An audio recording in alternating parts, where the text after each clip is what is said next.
Hello students, how are you all? Hope you all are fine. So our today's topic is the clothesline. Kindly remove your textbook.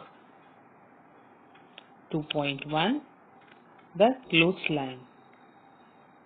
Now in this poem, as you all know the name clothesline, the poetess Charlotte Drude speaks about the clothes flapping and blowing on the clothesline.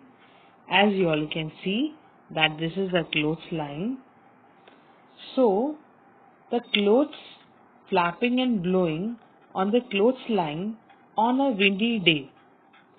She mentions about her handkerchief which left the pegs.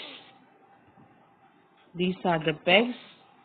This is the clothesline, gleaming like a sail in the sun, and no one could ever find her.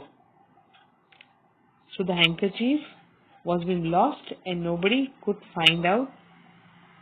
So let's move ahead with the poem. Now in this, the poetess tells, hand in hand they dance in a row, hither and thither and to and fro, flip, flap, flop, and away they go, fluttering creatures as white as snow. The poetess mentions that the white clothes that are hung on the clothesline seem to be dancing in a carefree movement. They don't care how their movement is. They're flipping and flapping here and there.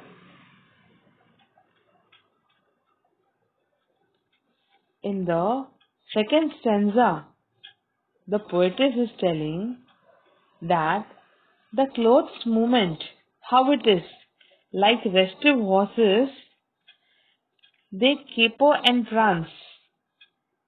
Like fairy tale witches, they wildly dance, rounded in front, but hollow behind, they shiver and skip in merry March wind.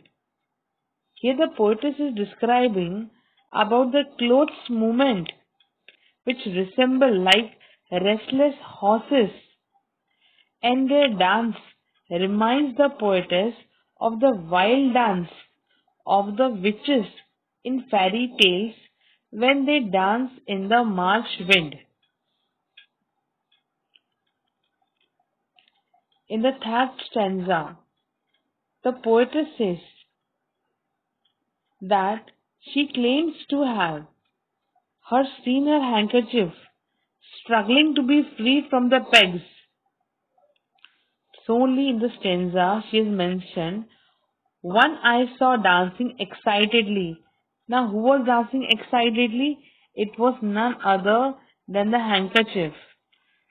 So one I saw dancing excitedly, struggling so wildly, till she was free, then leaving pegs and clothesline behind her, she flew like a bird, and no one can find her.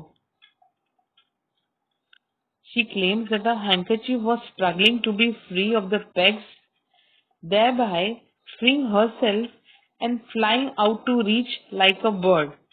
So here she is none other than the handkerchief.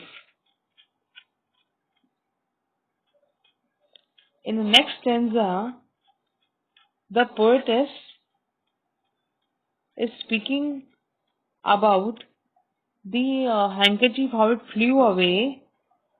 See, these are the pegs, and this is the clothesline. And here, see, when you attach so many pegs, then the cloth is not able to move or fly away. So let's see what happens next. Now, in this stanza, the poetess is trying to tell that I saw her gleam, sail in the sun, flipping and flopping for fun. Nobody knows where she now can be, hid in a ditch or drowned in the sea. So the poetess, she saw her handkerchief flying away merrily. The handkerchief could now nowhere be seen. It was somewhere hiding in a ditch, somewhere a trench, a ditch or a trench you can call it, or drowned in the sea, or might be it has drowned in the sea. And here the word is being used, gleam. So when you see a stream of light, that is known as a gleam. She was my handkerchief not long ago, but she will never come back to my pocket, I know. So here the poetess is telling that she feels that now the handkerchief is leaving her, and she knows very well that she won't return. Now here she again is the handkerchief, that the handkerchief is never going to come back to her. So in this poem, the poetess, she is speaking about the cloths which were flapping and blowing on the clothesline, and it was very windy day, and her handkerchief which flew away, and she realized that the handkerchief will never come back to her. I hope you all have understood the poem very well. This was all about the clothesline. Thank you, children. God bless you all.